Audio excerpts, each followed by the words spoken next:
The scent of roasted vegetables and herbs wafted through the air as Samuel placed the last potato on the weathered wooden table. His calloused hands trembled slightly, knowing this might be his final harvest before the bank took everything. Across from him sat a woman in designer clothes, though her identity remained hidden beneath road dust and casual conversation. Her eyes widened at the simple meal, seeing something he couldn't potential that would transform his failing farm into the country's most exclusive farm-to-table experience within months. Tomorrow she would return with a check that would change his life forever, but tonight, he was simply sharing what little he had left.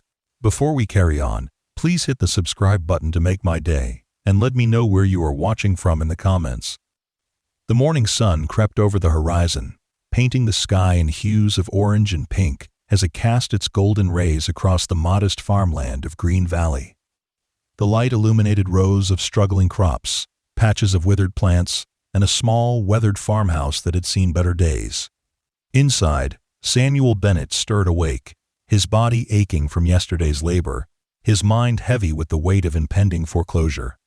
At 52, Samuel's face was a roadmap of hardship and perseverance.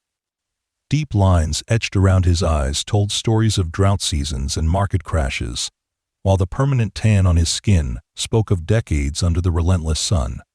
His once robust frame had grown leaner over the past 2 years as he'd begun skipping meals to make ends meet. Today marked exactly 25 years since he'd inherited this land from his father, who had received it from his father before him. 3 generations of Bennetts had coaxed life from this soil, but Samuel feared he would be the last. He swung his legs over the side of the bed, wincing at the familiar pain in his lower back. The old alarm clock on his nightstand read 5:30 a.m., but Samuel had always been an early riser, even before the financial troubles began. He shuffled to the small bathroom, splashing cold water on his face, before staring at his reflection in the cracked mirror. The gray in his beard had spread further, and the worry lines on his forehead seemed deeper than ever. "Another day," he murmured to himself, a phrase that had become both prayer and resignation. The kitchen was sparsely stocked. Samuel opened the refrigerator, surveying its meager contents. Half a carton of eggs, a small block of cheese that had seen better days, and some vegetables from his garden. The pantry wasn't much better. Few cans of beans, some rice, and a nearly empty bag of flour. He'd been stretching his supplies for weeks now, knowing that every trip to the grocery store was a luxury he could barely afford. Samuel prepared a simple breakfast of 1 fried egg and a slice of toast, saving the rest for later. As he ate, he unfolded the letter that had arrived yesterday, though he'd already memorized its contents. The bank was giving him until the end of the month, just 3 more weeks to make good on his loan payments before foreclosure proceedings would begin. The drought 2 summers ago had decimated his crops, and the unexpected medical bills from his bout with pneumonia last winter had drained what little savings he had left. "They're not getting this place without a fight," he said aloud, though the tremor in his voice betrayed his uncertainty.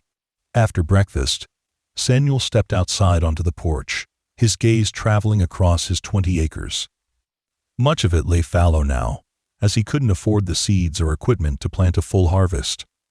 He'd focused his efforts on a small vegetable garden and the orchard his grandfather had planted, which still produced enough apples, pears, and peaches to sell at the local farmer's market. It wasn't enough to save the farm, but it kept him fed and the lights on, at least for now. The morning air carried a hint of autumn crispness, though summer's heat still dominated the afternoons. Samuel descended the porch steps, his worn boots crunching on the gravel path that led to the barn. Inside, old equipment gathered dust alongside newer pieces that were now mortgaged to the hilt. His tractor, once the pride of the farm, sat silent, its fuel tank empty because diesel had become an extravagance. Samuel grabbed his tools and headed toward the vegetable garden. Physical labor had always been his therapy, a way to quiet the anxious thoughts that circled like vultures in his mind. Today, he would harvest the last of the summer vegetables: tomatoes, zucchini, peppers, and the potatoes he'd planted on a hopeful spring day that now seemed a lifetime ago. As the sun climbed higher, Samuel lost himself in the rhythm of work. His hands moved with practiced efficiency, selecting ripe vegetables, and placing them carefully in his collection basket.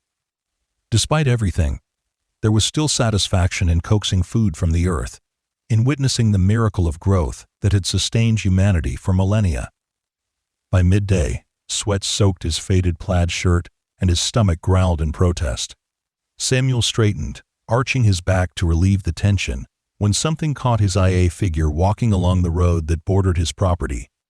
The farm was located 2 miles from the small town of Green Valley, and it wasn't often that pedestrians passed by. The figure stopped near his mailbox, seeming to consult a phone or a map.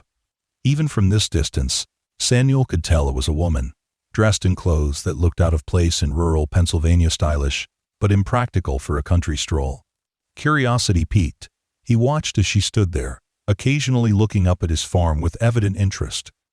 Under different circumstances, Samuel might have been wary of strangers, but years of small-town living had preserved a certain openness in his character.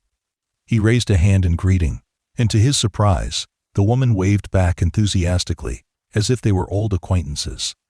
After a moment's hesitation, she opened the gate and began walking up the long driveway toward him. Samuel put down his basket and removed his dirt-stained gloves, suddenly conscious of his appearance: 3-day stubble, sweat-stained clothes, and hands darkened by soil. As the woman drew closer, Samuel was struck by her confident stride and the air of cosmopolitan sophistication that seemed to surround her. She appeared to be in her early 40s, with dark hair pulled back in a practical ponytail, olive skin that suggested Mediterranean heritage, and eyes that were sharp and assessing behind designer sunglasses. Her casual outfit, dark jeans, a simple white blouse, and a light jacket might have looked ordinary on someone else, but the quality of the materials and the way they fit suggested money that Samuel could only dream of these days. "Good afternoon," she called out when she was within earshot, her voice carrying a hint of an accent that Samuel couldn't quite place. "I hope I'm not intruding." "Not at all," Samuel replied, wiping his hands on his jeans. "Can I help you with something? Are you lost?" The woman smiled, removing her sunglasses to reveal eyes that were an unusual shade of amber. "Not lost, exactly. My name is Sophia Russo. My car broke down about a mile back, and I'm waiting for a tow truck. The mechanic said it might be a while, so I thought I'd explore a bit." Her gaze swept across the farm with genuine interest. "This is a beautiful piece of land." Samuel felt a pang of pride mixed with sadness. "Thank you. It's been in my family for generations." He hesitated before adding, "I'm Samuel Bennett, by the way." "It's a pleasure to meet you, Samuel," Sophia said, extending her hand for a handshake that was surprisingly firm. "Are those vegetables from your garden? They look magnificent." Samuel glanced at the basket of produce he'd harvested. "Yes, just picked them. The soil here is good for growing, when the weather cooperates." "May I?" Sophia asked, gesturing toward the basket. Samuel nodded, and she bent down to examine his harvest, picking up a tomato with the reverence one might reserve for a precious gem. "This is extraordinary," she murmured, more to herself than to him. "The color, the scent, you can't find this quality in stores." There was something in the way she assessed the vegetable that struck Samuel as unusual. Most people would see just a tomato, but Sophia seemed to be evaluating it with professional interest. "Do you grow everything organically?" she asked, returning the tomato to the basket. "I do now," Samuel admitted. "Can't afford the fancy fertilizers and pesticides anymore, so it's back to the old methods my grandfather taught me. Turns out, the vegetables taste better this way anyhow." Sophia nodded approvingly. "The best ingredients are always the ones that are grown with care, rather than chemicals. You can taste the difference immediately." Her comment triggered a memory. Samuel had seen her face before, somewhere. He squinted, trying to place her. "Have we met? You seem familiar." A flicker of something amusement, perhaps, or caution crossed Sophia's face. "I have one of those faces," she said dismissively. "Listen, I don't want to keep you from your work, but could you recommend somewhere I might wait for the tow truck? I noticed a small cafe when I drove through town, but it was closed." "Miller's Cafe closes early on Mondays," Samuel confirmed. "There's not much else around here, I'm afraid." He glanced at the sky, noting the clouds gathering on the horizon. And it looks like rain is coming. You're welcome to wait on my porch if you'd like. It's not fancy, but it's dry. Sophia hesitated, then smiled. That's very kind of you, Samuel. I appreciate it. As they walked toward the house, Samuel became acutely aware of its shabby appearance. The peeling paint, the sagging step on the porch, the general air of decline that had settled over the place as his financial situation worsened. It was one thing to live with it himself, another entirely to see it through a stranger's eyes. It's not much, he said apologetically as they reached the porch. But the view is worth $1 million, at least to me. Sophia didn't seem to notice the disrepair. Instead, she gazed out at the rolling hills beyond the farm, the orchard with its laden fruit trees, and the mountains in the distance. It's breathtaking, she agreed. You must love living here. I do, Samuel said simply, setting the basket of vegetables on the porch table. Would you like some water or iced tea? I'm afraid that's about all I can offer at the moment. Water would be lovely, thank you. Samuel disappeared into the house, returning moments later with 2 glasses of water. They sat in companionable silence for a while, watching as the first raindrops began to fall, creating dark spots on the dusty driveway. So, Samuel said eventually, what brings you to Green Valley? We don't get many visitors around here, especially not on foot. Sophia took a sip of water before answering. I'm on a bit of a journey, you could say. Taking some time to explore the countryside, looking for inspiration. She fell silent, then added more quietly. Sometimes you need to step away from your life to remember why you started on that path in the first place. There was something wistful in her tone that resonated with Samuel. I can understand that, he said, though I haven't had the luxury of stepping away from this place in years. Do you run the farm alone? Sophia asked. Samuel nodded.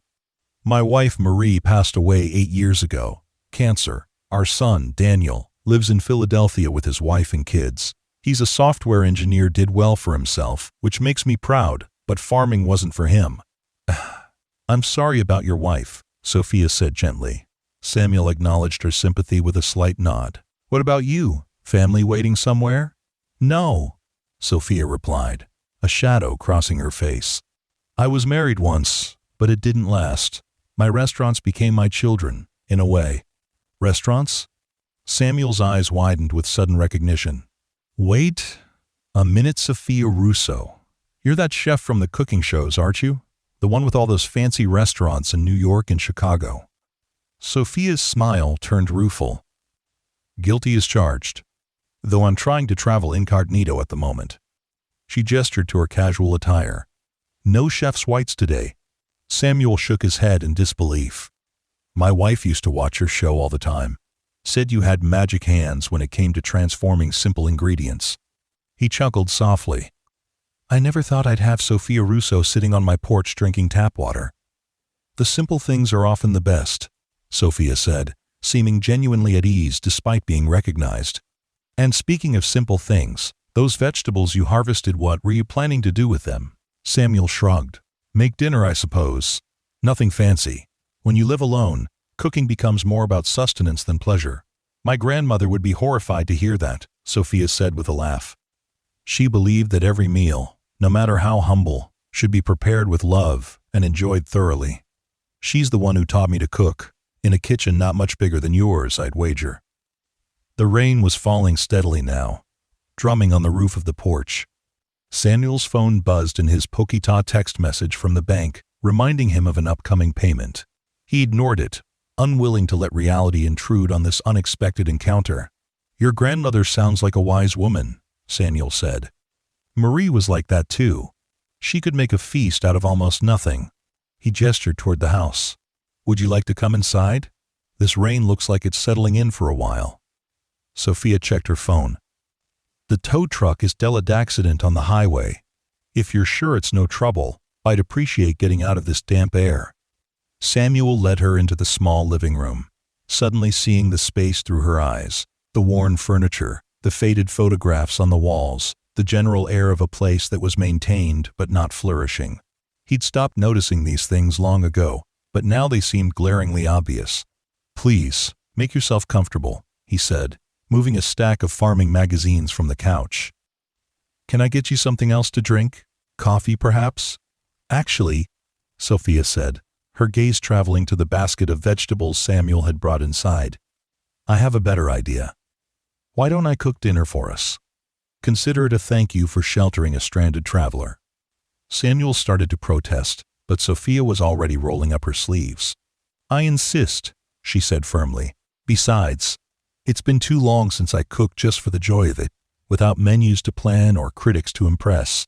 May I see your kitchen?" Bemused, Samuel led her into the kitchen, which was clean but outdated, with appliances from the early 2000s and countertops that had seen decades of use. He expected Sophia to look disappointed, but instead, she seemed to be assessing the space with professional interest. "This will do nicely," she declared, washing her hands at the sink. "Now, let's see what we have to work with." Samuel watched in amazement as Sophia transformed into the chef he'd occasionally glimpsed on television when Marie was watching. She moved with precision and purpose, examining the contents of his refrigerator and pantry with expert eyes, occasionally nodding or murmuring to herself. "Your spice collection is impressive," she said, discovering the rack of mason jars filled with herbs that Samuel grew and dried himself. "Marie started it," he explained. "I've kept it up, though I'm not much of a cook myself." Sophia selected several jars, opening them to inhale their aromas. "These are fresher than what most restaurants use," she said approvingly. "Do you sell these as well?" Samuel shook his head. "Never thought of it. They're just for the house." "A shame," Sophia murmured, setting aside rosemary, thyme, and oregano. "Well, let's see what magic we can create with what you have. Would you mind helping me? I could use an assistant." For the next hour, Samuel found himself chopping, peeling, and stirring under Sophia's direction. She worked with the vegetables from his garden, exclaiming over their quality and freshness. From his meager pantry, she unearthed pasta, olive oil, and a forgotten tin of anchovies. The refrigerator yielded eggs, cheese, and a bit of cream that Samuel had been saving for his coffee. "This reminds me of cooking with my grandmother in Naples," Sophia said as she deftly transformed simple ingredients into something that already smelled amazing. She could create a feast from almost nothing. La cucina povera. She called it the poor kitchen, but there was nothing poor about the flavors. Samuel found himself sharing stories of his own childhood on the farm, of harvests and hard times, of the traditional recipes his mother had passed down. There was something liberating about talking to this stranger, who seemed genuinely interested in his life, who didn't look at him with the pity or judgment he sometimes detected in the eyes of neighbors who knew about his financial troubles. As twilight fell, Sophia lit the candles she'd found in a drawer for power outages, Samuel had explained, and they sat down to a meal that looked like it belonged in one of her high-end restaurants. Pasta with a sauce made from his tomatoes and herbs, roasted vegetables that somehow tasted more vibrant than anything Samuel had prepared himself, and a simple dessert of caramelized pears from his orchard. "This is incredible," Samuel said after his first bite, marveling at how she'd transformed his humble ingredients. "I had no idea my vegetables could taste like this." Sophia smiled, pleased by his reaction. "It's not the chef, it's the ingredients. You can't make great food without great raw materials, and these vegetables," she gestured with her fork, "are exceptional. The flavor is so concentrated, so pure." They ate in companionable silence for a while, the rain pattering against the windows creating a cozy atmosphere in the simple kitchen. Samuel couldn't remember the last time he'd shared a meal with someone, let alone one prepared with such care. "May I ask you something, Sophia?" he said eventually, refilling their water glasses. "What's a famous chef like you doing on a back road in rural Pennsylvania? You mentioned looking for inspiration, but there must be more to it than that." Sophia set down her fork, her expression becoming thoughtful. "Do you ever feel like you've lost your way, Samuel? Like you've been so focused on survival that you've forgotten why you started in the first place?" Samuel nodded slowly. "Every day, lately. I opened my first restaurant 20 years ago," Sophia said, her days distant. "It was small, Just 12 tables, but it was mine. I cooked every dish myself, knew every customer by name. The food was simple but honest, like this meal tonight. Somewhere along the way, things changed. I now have 8 restaurants across 3 countries, a line of cookware, 2 cooking shows, and a team of publicists who tell me what to say and where. She sighed. 6 months ago, I realized I couldn't remember the last time I'd actually cooked a meal just for the joy of it. So you hit the road, Samuel supplied. I told my team I needed a sabbatical time to develop new recipes, they think. But really, I'm searching for what I've lost. The connection to food, to the land, to the people who grow it. She gestured around them. This meal tonight, cooking with vegetables you grew and harvested yourself, talking about the land and its seasons, this is what food should be about. Not molecular gastronomy or EGOT-driven tasting menus. Samuel understood more than she might have expected. Farming's like that too. Easy to forget you're growing food when you're worried about commodity prices and loan payments. Sophia nodded eagerly. Exactly. We're 2 sides of the same coin, you and I. You coax food from the earth. I transform it into something that nourishes body and soul. But both of us can lose sight of the purpose when we're caught up in the business of it all.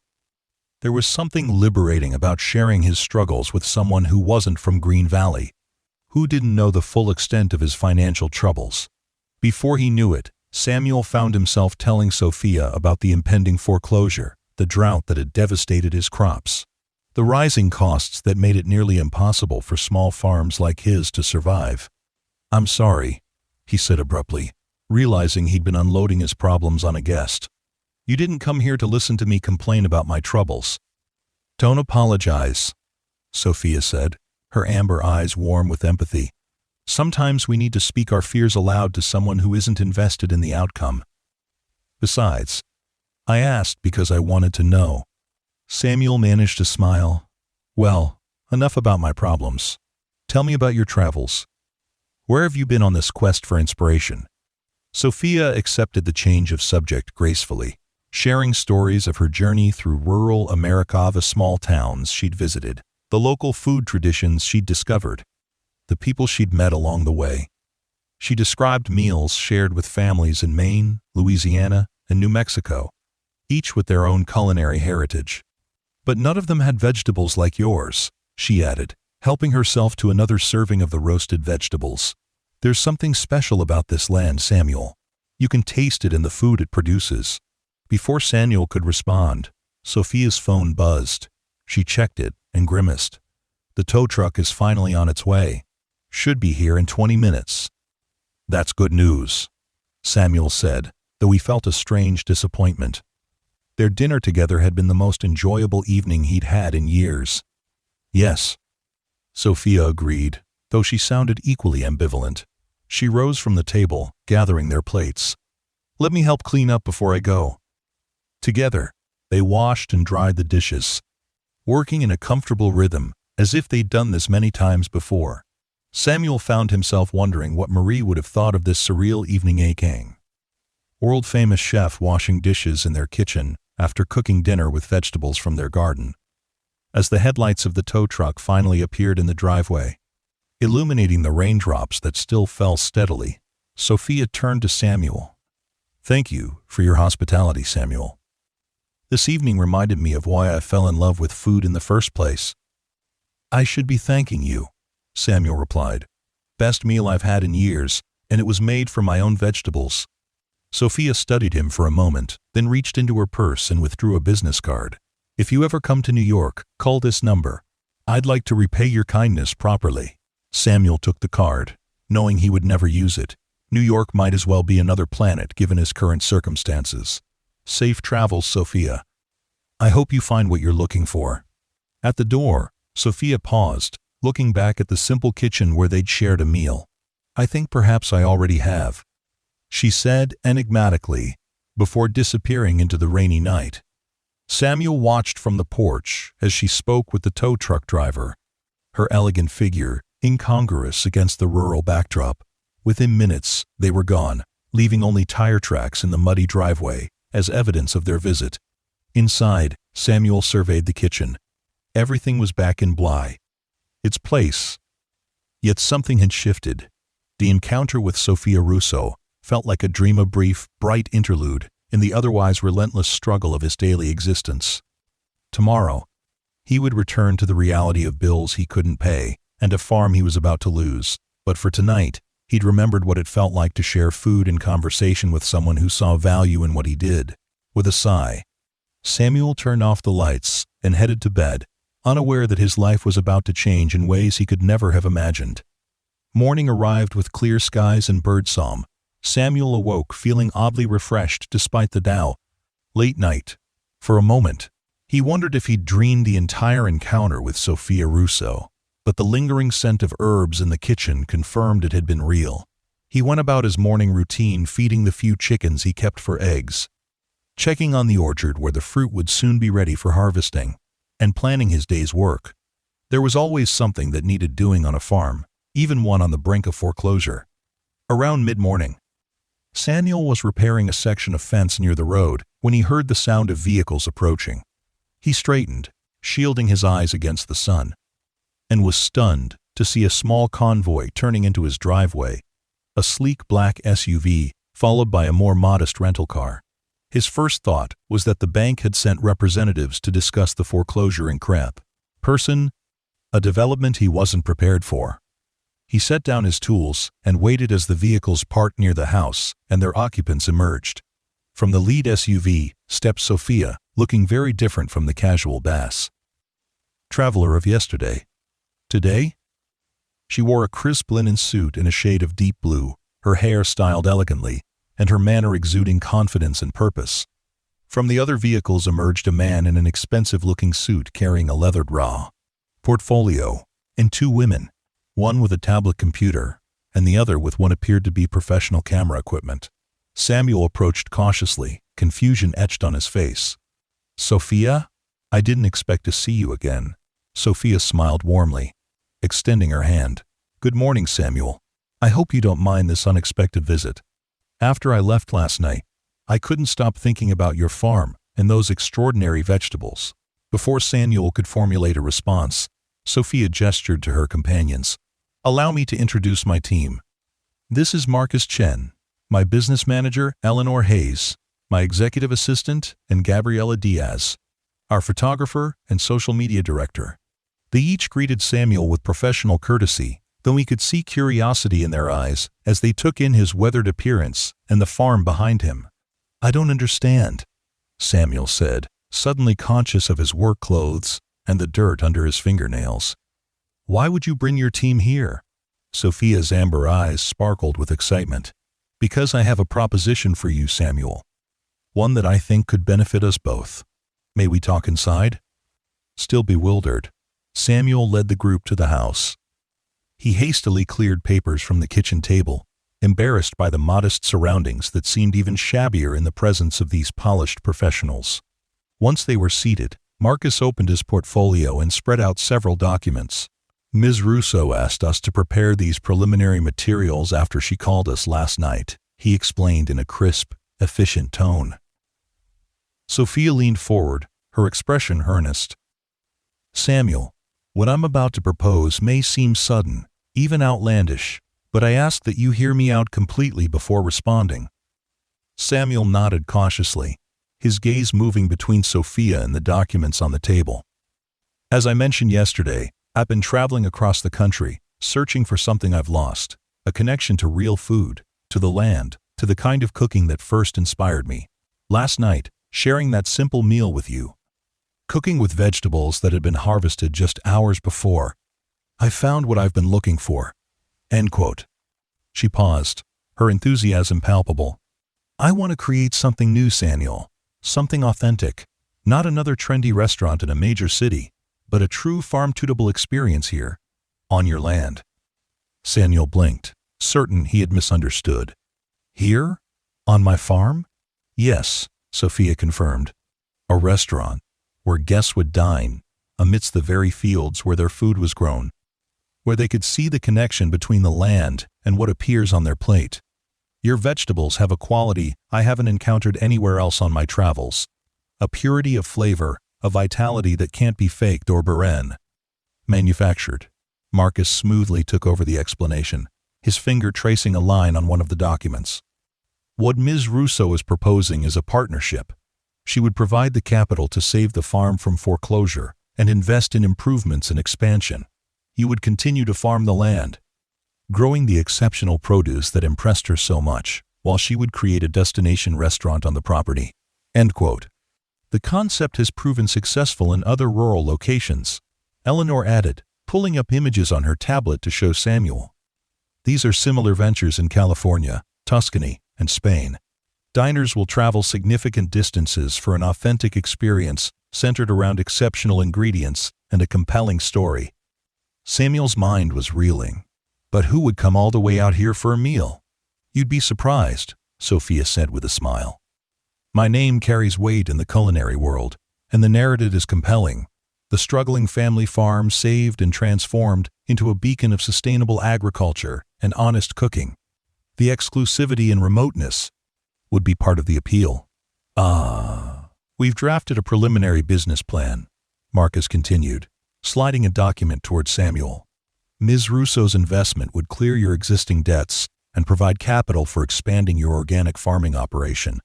The restaurant would be built on the far side of the property, with minimal disruption to your current setup. We envision construction beginning within a month, with a soft opening in the spring. End quote. Samuel stared at the figures on the page before him. The amount Sophia was proposing to invest was staggering enough to not only save the farm, but to transform it into something he'd never imagined possible. This seems unreal, he managed, his voice slightly hoarse. Why would you take such a risk on a failing farm you literally just discovered yesterday? Sophia's expression softened. Because sometimes you know instantly when something is right. I've been chasing trendiness and prestige for too long, losing sight of what made me fall in love with cooking in the first place. Your farm, your vegetables, they represent everything I've been searching for. Real food, grown with care, on land that has been loved for generations. Besides, she added with a small smile, this is hardly a charity case. I believe this venture will be enormously successful.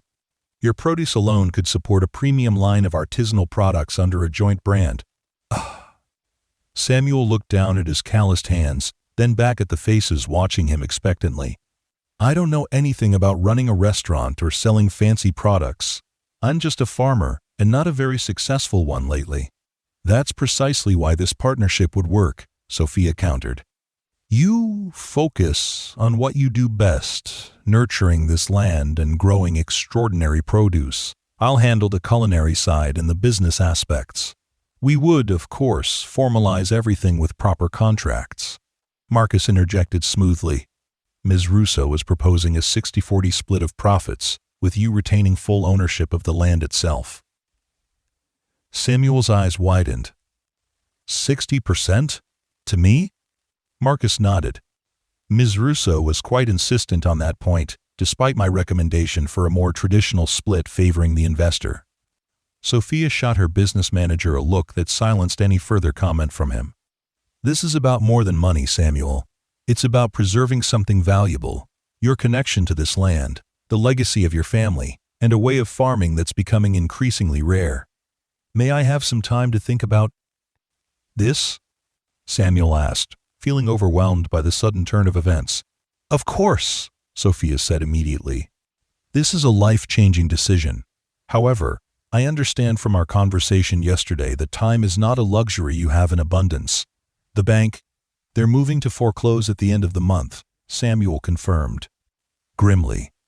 So, I have a few weeks, at least. Marcus cleared his throat. Actually, if you're amenable to the general concept, we could provide an immediate good faith payment that would satisfy the bank while the details are being finalized. It would demonstrate our commitment and give you peace of mind. The offer was tempting, almost too tempting. Samuel had been fighting so long to save his farm that the prospect of a solution appearing so suddenly, so completely, seemed almost suspect. Yet there was an earnestness in Sophia's expression that resonated with him, a passion that seemed genuine. Would I still live here? He asked, suddenly concerned about being displaced from the only home he'd ever known. "Absolutely," Sophia assured him. "Your house would remain entirely your domain. In fact, part of the investment would include renovations and upgrades to make it more comfortable, if you wished." Samuel rose from the table and walked to the window, gazing out at the land that had been in his family for generations. He thought of his father and grandfather, of the countless hours they'd spent working this soil. Would they see this proposal as a surrender or as a clever adaptation to changing times? "I'd like to show you something," he said finally, turning back to the group. Before we discuss this further, curious, Sophia and her team followed Samuel outside and across the property to a small rise that overlooked much of the farm. In the morning light, even the fallow fields had a certain beauty, and the orchard in the distance was dappled with fruit ready for harvest. "My grandfather brought my father to this spot when he turned 18, Samuel explained, his voice soft with memory. "And my father brought me here when it was my turn. They both said the same thing. This land isn't just soil and water, it's a trust, passed from one generation to the next. We're its stewards, not its owners." He turned to Sophia, his expression serious. "If we do this, and I'm not saying I've decided yet, it has to honor that trust. The farm can't become just a backdrop for an upscale restaurant. The growing has to remain real, sustainable, true to what this place has always been." Sophia stepped forward to stand beside him, her gaze following his across the landscape. "I wouldn't want it any other way, Samuel. In fact, that's the entire point. The restaurant I envision would be a celebration of this land and your stewardship of it. Every dish would tell the story of this place and the hands that have tended it for generations." Samuel nodded slowly, a cautious hope beginning to bloom in his chest. "And you really think people will come all the way out here? We're not exactly on the tourist trail." "They'll come," Sophia said with quiet confidence. "In my world, authenticity is the rarest commodity of all. What you have here, what you've preserved, despite all the pressures to industrialize or give up. That's what discerning diners are searching for, even if they don't know it. Yet. They stood in silence for a moment, the gentle breeze rustling through the nearby apple trees, the scent of ripening fruit mingling with the earthy aroma of the fields. Samuel could almost feel the presence of his father and grandfather, could almost hear their voices offering guidance. "All right," he said finally, turning to face Sophia and her team. "Let's talk details. I need to understand exactly what this partnership would mean, day to day." Relief and excitement flashed across Sophia's face. "Of course. Shall we head back to the house?" For the next several hours, they sat around Samuel's kitchen table, diving into the specifics of Sophia's vision. Marcus presented financial projections. Eleanor showed architectural renderings of a restaurant that would blend seamlessly with the landscape, and Gabriella explained how she would document the transformation for social media and a potential buyout. Documentary series. "We're thinking of calling it Roots," Sophia had explained, her hands animated as she described her culinary concept. "Every dish would showcase the vegetables and fruits from your farm, prepared simply but skillfully to highlight their natural flavors. We'd change the menu constantly based on what's freshest that day." "And for the restaurant building itself," Eleanor added, showing Samuel images on her tablet. "We're envisioning something that honors the architectural heritage of Pennsylvania farmland, a modern interpretation of a bank barn perhaps, with large windows overlooking the fields and orchard." As the sun began its descent toward the horizon, casting long shadows across the farm, Samuel felt a mixture of excitement and trepidation. The plan they outlined was ambitious but thoughtful, respecting the land while reimagining its potential. "There's one more thing I'd like to discuss," Sophia said as Marcus gathered his paperwork. "Your son, Daniel. You mentioned he lives in Philadelphia?" Samuel nodded, surprised by the question. "Yes, with his wife and their 2 children. Would you be comfortable reaching out to him about this? I think it's important that he be informed, given the family history of this place." Sophia's tone was gentle but firm, and if he's interested, there might be a role for him in this venture as well. The suggestion caught Samuel off guard. His relationship with Daniel had grown distant in recent years, their conversations infrequent, and often strained by unspoken tensions. Daniel had left the farm eagerly at 18, pursuing an education and career that took him far from the agricultural life. And Samuel had interpreted his son's choices as a rejection of the family legacy. "I don't know," Samuel admitted. "We don't talk much these days." He chose a different path. "Sometimes bridges can be rebuilt," Sophia suggested. "Perhaps this new chapter for the farm could be an opportunity for reconnection." Samuel didn't respond immediately, but the idea took root in his mind. Maybe Sophia was right. Maybe this transformation could heal more than just the land. "I'll think about it," he promised. As the meeting concluded, Marcus produced a check, an initial payment that would satisfy the bank and halt the foreclosure proceedings, while the formal partnership agreement was drafted. "This is a significant amount," he explained, sliding the check across the table. "It demonstrates our commitment and gives you immediate financial relief. The remainder of the investment will be transferred once the contracts are signed."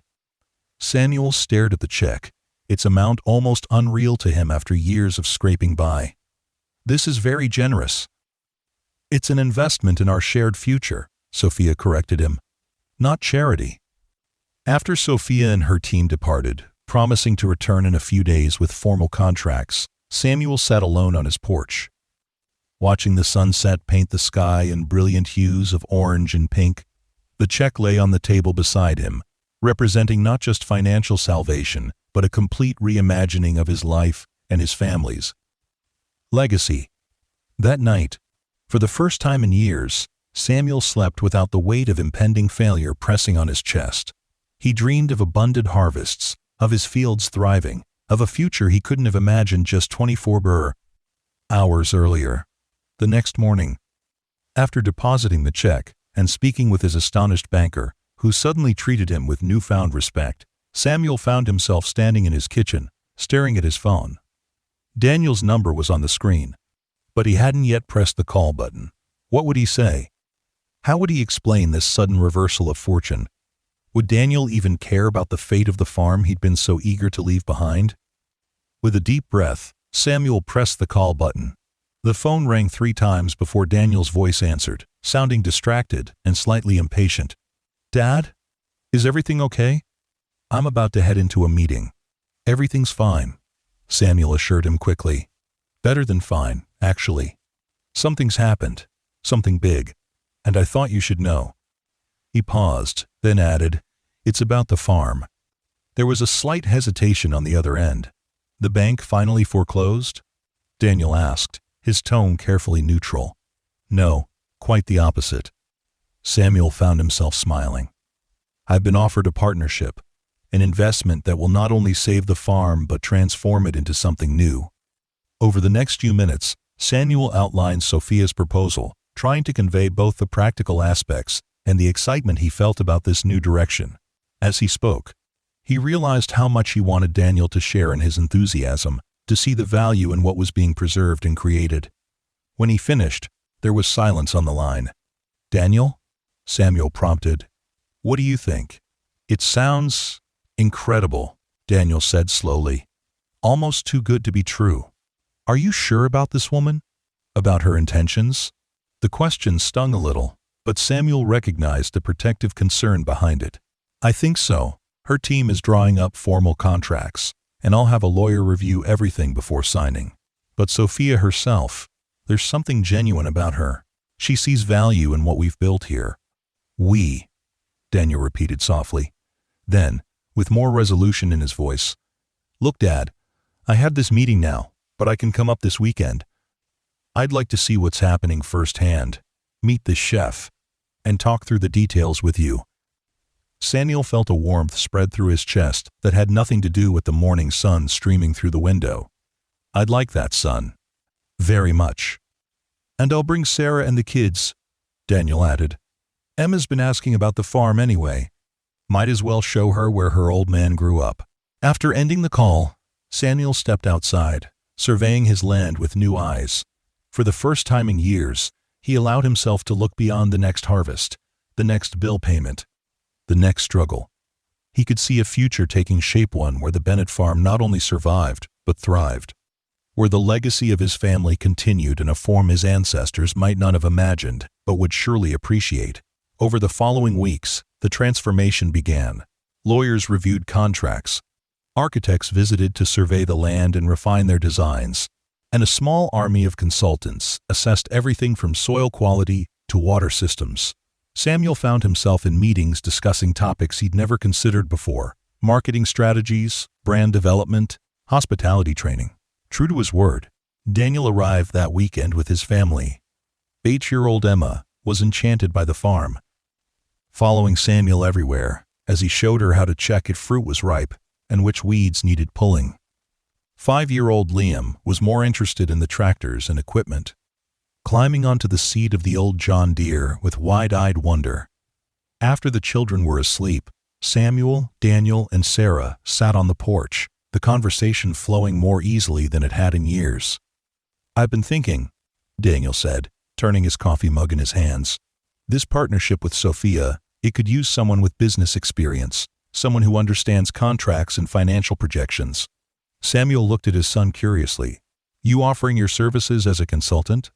Daniel exchanged a glance with Sarah before responding. "I'm thinking about something more permanent, actually. Sarah and I have been talking." "We both grew up in small towns," Sarah interjected, her smile warm in the porch light. "The city's been great for Daniel's career, but lately, we've been wondering if it's where we want the kids to grow up." "What are you saying?" Samuel asked, hardly daring to hope. Daniel leaned forward, his expression serious but animated. "I'm saying I might be interested in coming back, Dad. Not just to visit, but to be part of this new venture. To help build something that could sustain this land for another generation." Samuel felt his throat tighten with emotion. "You always said farming wasn't for you." "Traditional farming, maybe not," Daniel acknowledged. "But this what you and Sophia are creating, it's something different. A blend of agriculture and business, tradition and innovation. I think I could find my place in that." Samuel reached out and grasped his son's shoulder, words momentarily failing him. In that moment, under the star-filled sky, the circle seemed to close past, present and future converging on this land that had nurtured his family for generations. The following Monday, Sophia returned with her team and several new faces: a renowned sustainable agriculture expert, a landscape designer specializing in edible gardens, and a construction manager with experience in eco-friendly building techniques. Together, they walked the property, discussing the placement of new growing areas, the restaurant building, and infrastructure improvements. "We should preserve the view from this spot," Sophia insisted as they stood on the rise where Samuel had taken her previously. "The restaurant should frame it, not obscure it." The architect nodded, making notes on his tablet. "We could reorient the building slightly, perhaps use a terrace design that follows the natural contour of the land."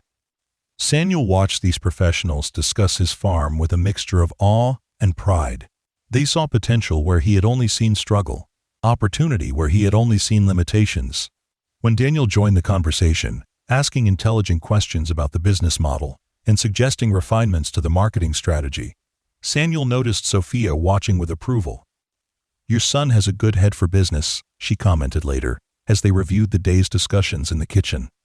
"His perspective would be valuable to the project." "He's thinking about moving back," Samuel admitted.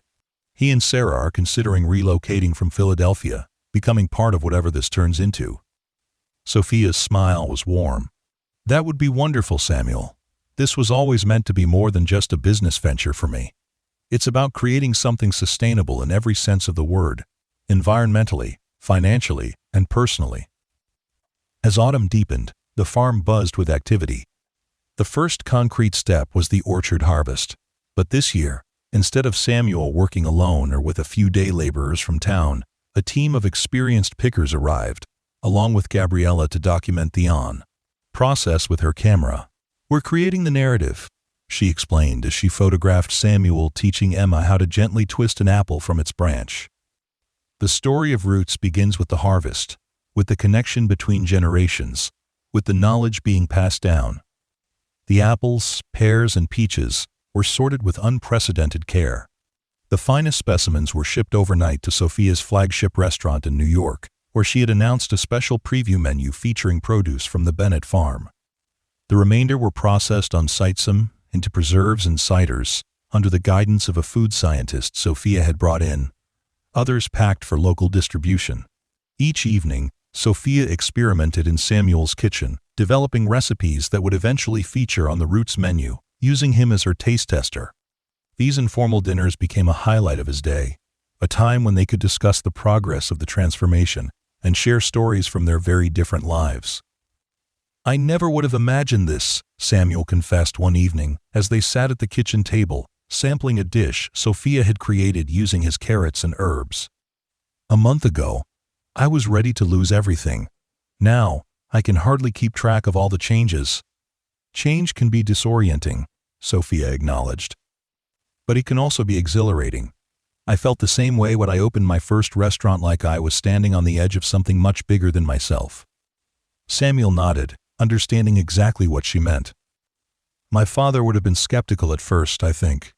He was traditional, believed in doing things the way they'd always been done.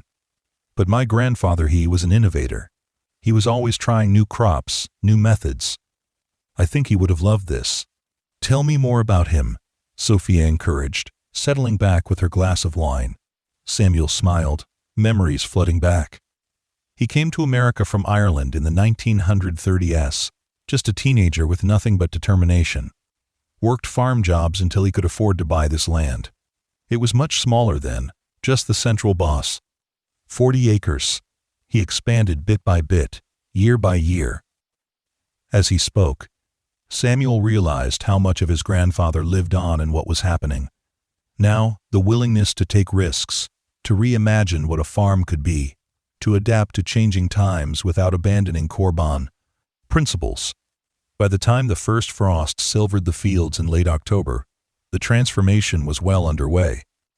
Construction had begun on the restaurant, building a beautiful structure of reclaimed wood, stone, and glass that seemed to grow organically from the landscape. New irrigation systems were being installed, greenhouses were under construction to extend the growing season, and a comprehensive soil restoration program was improving fields that had lain fallow. Samuel found himself busier than he had been in years, but it was a different kind of busy, purposeful, energizing, hopeful.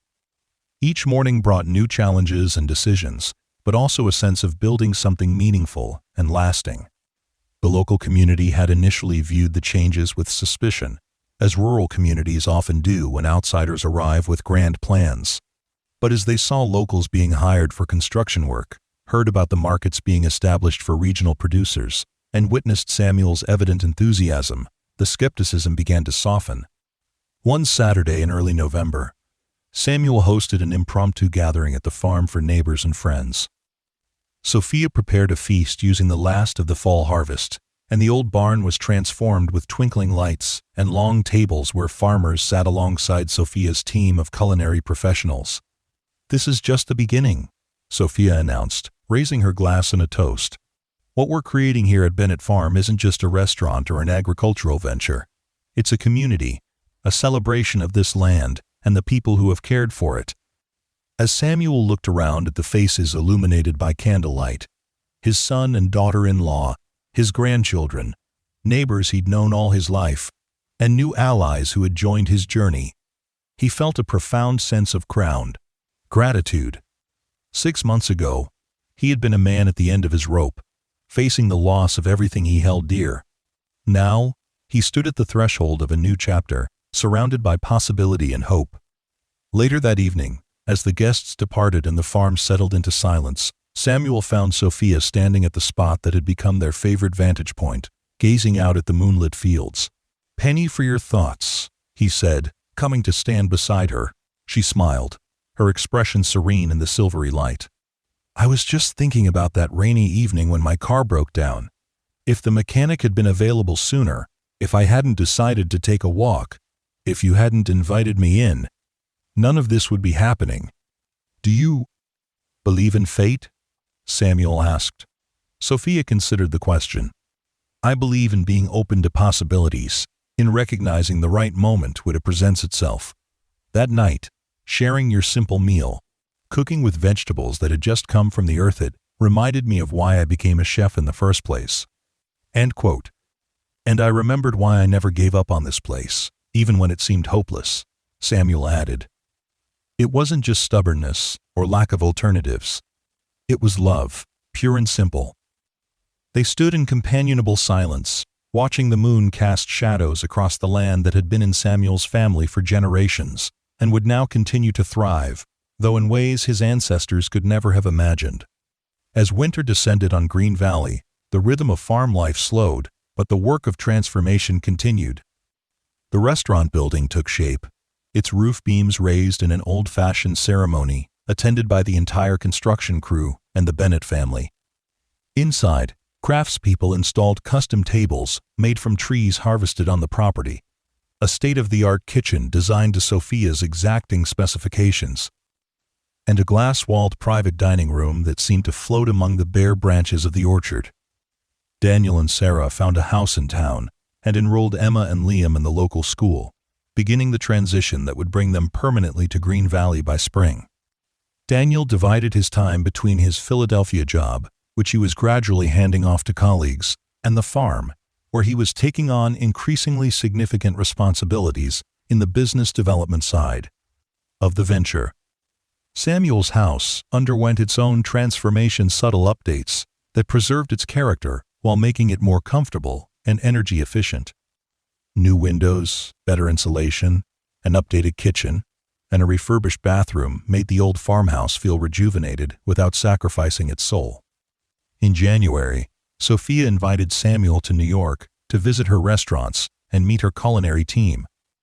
It was his first trip to the city in decades, and he found himself both overwhelmed and exhilarated by its energy and pace.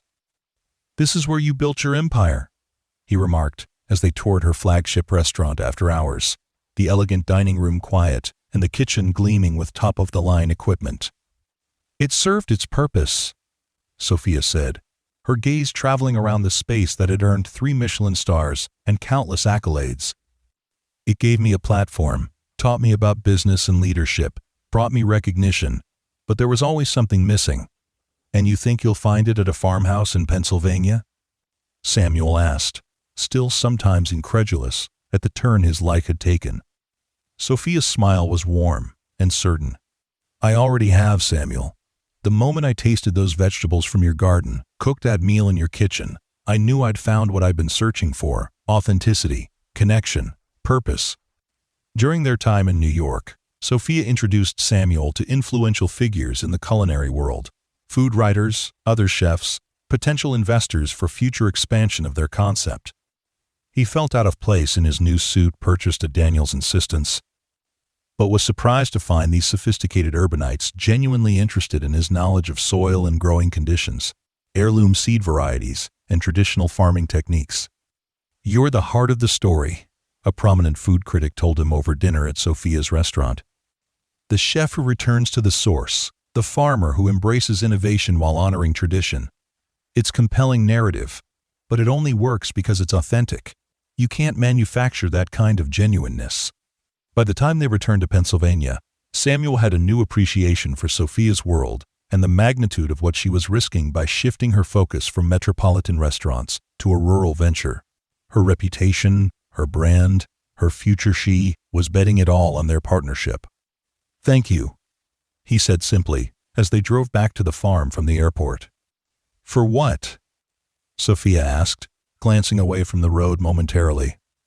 "For seeing value in this place when I could only see its failings. For believing in it in me when I'd almost given up." Sophia reached across to squeeze his hand briefly. "We're going to create something extraordinary together, Samuel. Something that honors the past and embraces the future. Something authentic." As winter gave way to spring, the farm awoke with new energy. Fields that had lain fallow for years were carefully prepared for planting with organic methods that would restore soil health. The greenhouses produced their first harvests of early vegetables, which Sophia transformed into remarkable dishes in the test kitchen that had been set up in a converted outbuilding. Local residents began to be hired and trained farmers who would work under Samuel's guidance, kitchen staff selected by Sophia, service personnel who would eventually welcome guests to the restaurant. The economic impact on Green Valley was already being felt, with renewed activity at local businesses and a sense of optimism that had been absent for too long. In April, exactly 1 year after Samuel had received the foreclosure notice that he thought spelled the end of his family's legacy, Roots hosted its soft opening. The guest list was small, but significant food writers, influencers, potential investors in future projects, and most importantly to Samuel, neighbors and friends who had supported him through the darkest times. The evening began with a guided tour of the farm as the sun began its descent, with Samuel and Daniel explaining the sustainable practices they were implementing and the vision for future expansion. Guests wandered through the new culinary gardens, the restored orchard, and the edge of the fields where early crops were already showing promising growth. The tour culminated at the restaurant building, which had been completed just days before. Its design honored the traditional architecture of Pennsylvania bank barns while incorporating modern elements that created a space of warmth and light. Floor-to-ceiling windows offered views of the fields and mountains beyond, connecting diners to the land that produced their food. Inside, the tables were set with simple, elegant linen tablecloths, handcrafted pottery, and centerpieces of herbs and wildflowers from the farm. The open kitchen allowed guests to see Sophia and her team at work, transforming Samuel's produce into courses that celebrated its essential flavors. As the first diners were seated, Samuel found himself hanging back, suddenly overwhelmed by the realization of how far they had come. A year ago, he had been a man at the end of his rope, preparing to lose everything he held dear. Now, he stood in a beautiful building on his own thriving land, watching sophisticated guests exclaim over the beauty of the setting and the quality of what he had grown. Sophia spotted him in his moment of reflection and crossed the room to stand beside him.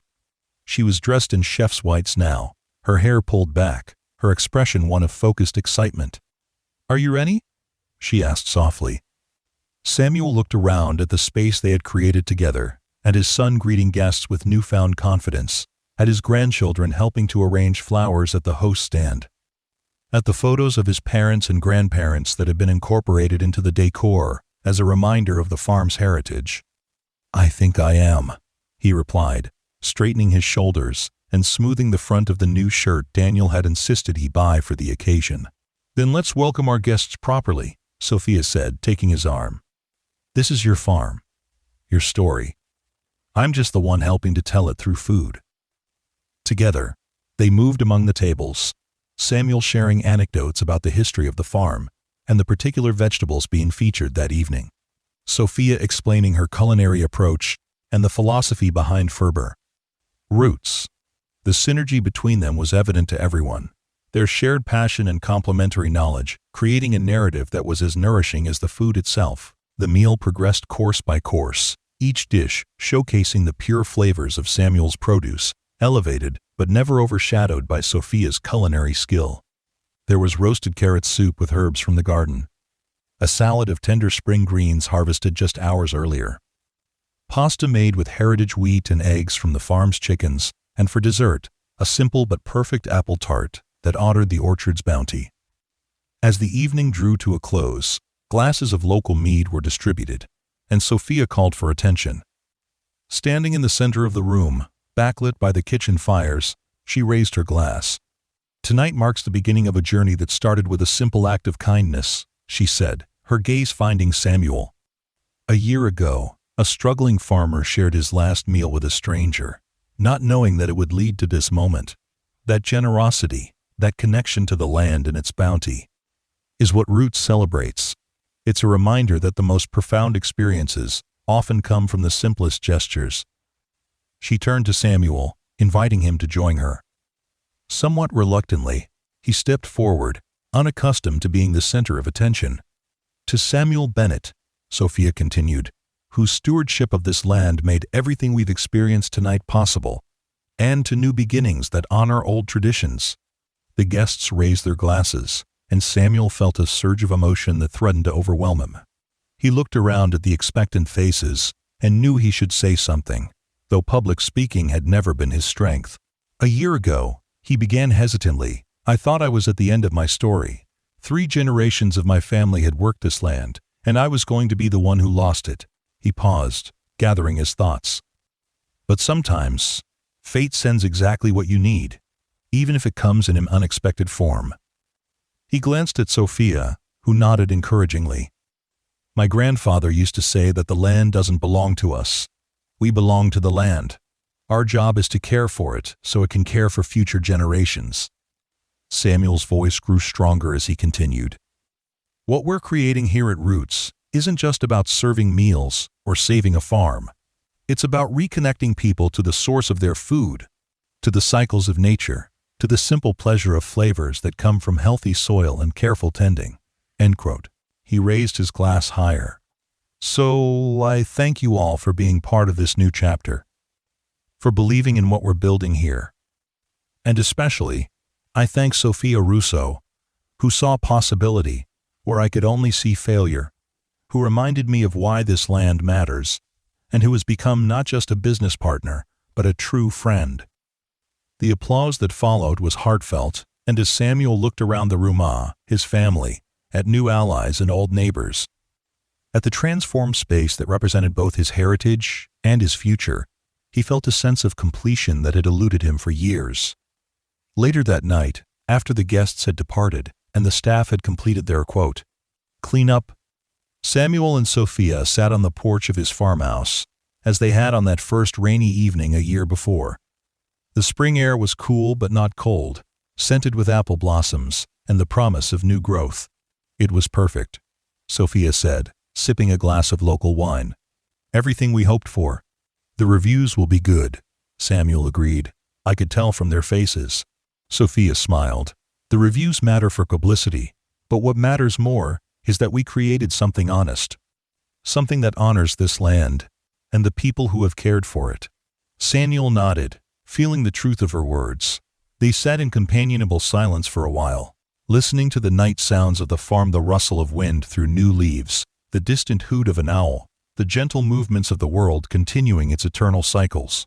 "You know," he said finally, "when my car wouldn't start that morning and I had to walk the back fields checking irrigation, I was cursing my luck.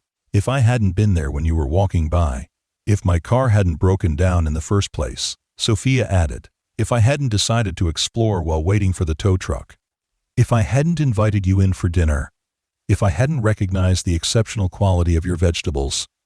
They looked at each other and laughed softly at the chain of seemingly random events that had led to this moment. "Maybe it wasn't random at all," Samuel suggested. "Maybe it was exactly what was supposed to happen." Sophia raised her glass. "To fate, then. And to the courage to recognize opportunity when it appears." "To new beginnings," Samuel agreed, touching his glass to hers. Above them, stars punctuated the velvet darkness, the same stars that had witnessed generations of Bennetts working this land. But tonight, they seemed to shine with particular brightness, illuminating not just what had been saved, but what had been created. A bridge between past and future, tradition and innovation, earth and table. In the gentle spring night, as the first day of Roots came to a close, both Samuel and Sophia knew with certainty that they had found what they were looking for. He, a way to preserve his heritage while embracing the future. She, a return to the authentic connection between land and food that had first inspired her culinary journey. Together, they had transformed loss into abundance, ending into beginning, and simple kindness into lasting legacy. In the years that followed, Roots would become one of the most celebrated dining destinations in the country, its waiting list extending months into the future. The Bennett farm would expand its operations, revitalizing neighboring properties that had fallen into disuse and creating a model of sustainable agriculture that inspired similar ventures across the country. But on this night, in this moment, none of that mattered. What mattered was the simple truth that had started it all. When we share what little we have with open hearts, we never know how abundantly it might return to us.